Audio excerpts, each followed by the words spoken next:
Terrorsaur TERRORIZE! Hey, my name is Jobby, and we're looking at the Metagate G04 Air King, a third-party version of the Beast Wars character, Terrorsaur, who, in relation to the rest of the Beast Wars cast, is a bit underrated. It's no wonder why they killed him off. Spoilers. Let's crack open this box with a nice piece of artwork on it, and you'll see that, wow, this figure looks great. The painting and the sculpting on this figure is amazing. A borderline perfect recreation of that old CGI model. I always put Terrorsaur's design on par with Dinobot. Not in terms of how much I unhealthily obsessed with them, but just the impossibility to replicate this design into a transforming figure. I mean, you look at this figure, all around this figure, and I can't help but wonder where the slag are his wings. We'll find out later, believe me. Haven't even opened him up yet, and I can already tell that this will be a brilliant piece of engineering. And yes, if you're wondering, the back kibble is completely show accurate, although I don't recall the Pteranodon eyes looking into your soul. Not a problem, because this figure features a pair of posable eyes, in the same vein as the masterpiece David K, which is a great concept, but in execution, not the best. If you couldn't tell, his peepers are puny, and on top of that, they're really tight, so kind of hard to manipulate. If Metagate really wanted this feature, they should have included an eye tool. But I suppose you can always squirt some stuff into the socket to loosen the eyeball up. I'm sure there are a few people into that. Get out. Other than that, you can see that the Pteranodon head sculpt is really well done, but let's not get ahead of ourselves. The robot mode head is where some problems arise. Not that it looks awful, it's show accurate and captures his personality perfectly, but it could use a little more paint. You can always paint it yourself! Why don't you fuck off and write another diss track, bitch?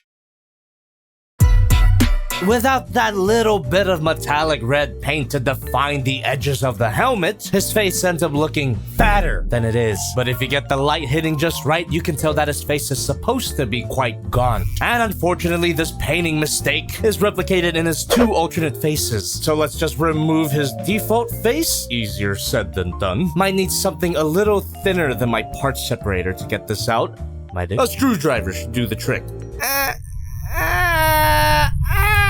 Jesus, that went flying. Oh, shit. I might have lost that forever. In addition to the normal face, you get an angry face and a treacherous smile. Both faces are really nicely sculpted, very expressive, but again, lack of paint kind of ruins the whole thing. And for the rest of his accessories, you get a pair of guns, one pea shooter, and one big rifle, which looks very nice despite being minimally painted. And on top of that, once you get the guns plugged into his hand, he's got a really good hold on them. He doesn't suffer from a case of bitch gripitis. And you get something that looks like a female pleasure device. Split that in half, bend that ball joint, and plug them into his shoulders. Those ball joints allow a degree of adjustability as well. And for his final accessory, a decent base. Assembly is easy as slag, and you do get some options of where you want to plug the stand arm. Also has these weird parts at the end that suggest that maybe it can combine with another Metagate base, similar to official masterpiece bases. But it seems the major difference here is that it doesn't cost as much, but still quite a lot. Links in the description if you want one for yourself. Anyway, the stand arm plugs right into his...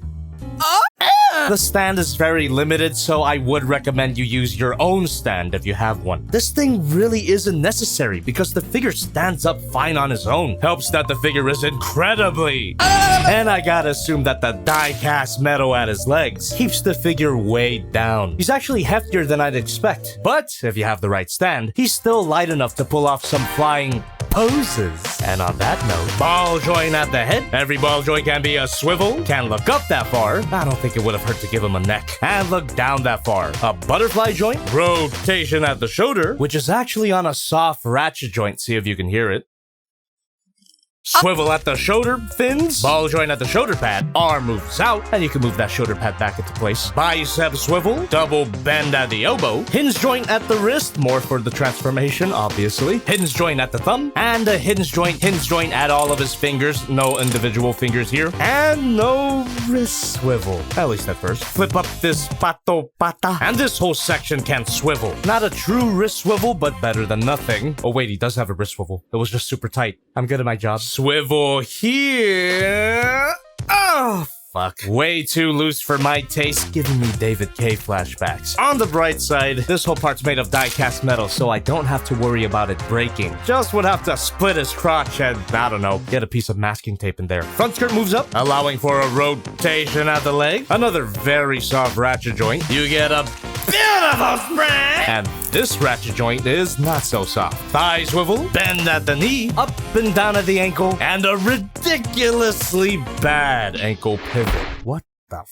The majority of this figure has excellent posability, so this imaginary ankle pivot stands out that much more. But it doesn't prevent some pretty dynamic displays. I suppose it's an appropriate price to pay for an incredible transformation, which we'll get into right after the size comparison. Here's Figma Madoc Economy, Hiya Toys Godzilla, the Magic Square Light of Peace, and all my Masterpiece Beast Wars figures so far. Minus Leo Convoy, because who cares? He fits right into an official display, and it's tragic that Takara didn't get to this character first. Instead of continuing their Masterpiece Beast Wars line, they're too busy doing shitty combiners. Jesus. Robot mode is excellent, but I think it's about that time. Let's bring out these relievingly short instructions. Terrorsaur!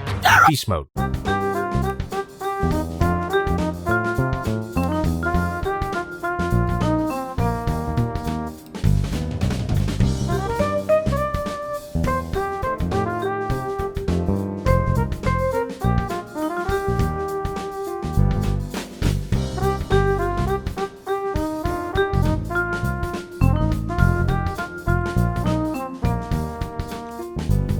I recommend you tighten these screws so that they don't poke out and get in the way. Also, tighter shoulders, always nice. Normally, this kind of engineering would bother me, but it's tight and made of metal, so it's all good.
And here we have the Beast Mode, which is a pterodactyl. I mean pteranodon. If you get actually mad at that distinction, get a life.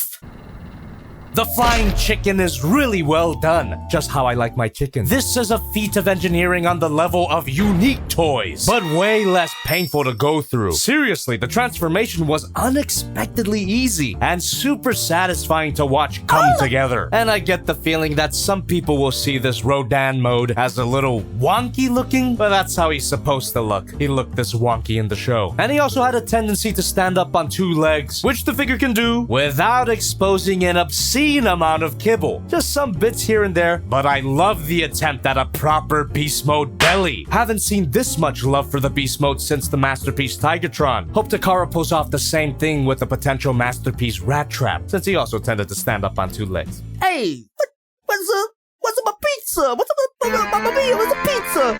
That's Rat Trap, right? Mushroom Kingdom! So this is the rare case where the Beast Mode also looks pretty good from all angles. But due to how the figure is engineered, the posability on the Beast Mode is very limited. He would be a complete brick if it wasn't for the slight foot articulation, the hinge joint at the wingtips, and a fully posable head. Opening mouth, posable tongue, can look up that far and look down that far, and even a swivel here. All is forgiven. Also, the included stand is way more useful here Here, he has no choice but to be in a flying pose through the same slot as well. The robot mode's pussy becomes the belly button. But you could always get more options with another stand. The fact that he's a borderline brick does make him fun to hold and whoosh around. Whooshability factor is a very important thing to consider. However, on my copy, this particular wing does not want to stay plugged in, which is a damn shame because the rest of the mode holds together extremely well. So let's stand them up and do our last round of size comparisons. Monica, Godzilla, Prime, and the other Masterpiece Beast Wars figures that I did not transform for time.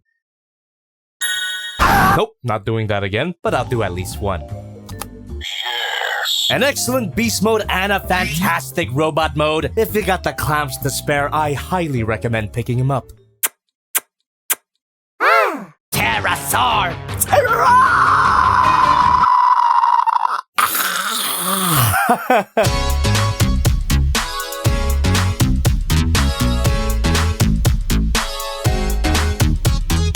Teenage Mutant Ninja Turtles. I don't care about Ninja Turtles.